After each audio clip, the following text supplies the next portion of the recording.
Pass, option star member ஒருத்தர் Tata gold பற்றி comment போட்டிருந்தாங்க. அதை பற்றி டீட்டெயில் சொல்கிறீங்களா? டாடா கோல்டு அப்படிங்கிறது ஒரு ETF. ETFன்னு என்ன? Exchange traded fund. இது டைரக்டா இப்போ ஒரு கம்பெனியை நம்ம பர்ச்சேஸ் பண்ணா அதை ஸ்டாக்னு சொல்றோம் இல்லையா? ETF அப்படிங்கிறது நம்ம ஸ்டாக் பர்ச்சேஸ் பண்ற மாதிரி தான். எப்படி நம்ம ஒரு கம்பெனி பர்ச்சேஸ் பண்றோம் அதே மாதிரியே ETF பர்ச்சேஸ் பண்ணாலும் நம்ம டிமேட் அக்கௌண்ட்ல கிரெடிட் கொடுத்துருவாங்க.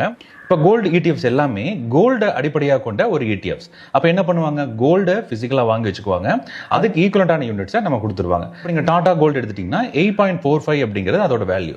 அப்போ நீங்க ஒரு யூனிட் பர்ச்சேஸ் பண்றதுக்கு ₹8.45 கொடுத்தா போதும். இது டைரக்டா கோல்டோட லிங்க் பண்ணது. 1010 ரூபா கொடுத்தா ஒரு கிராம் வாங்க முடியும்.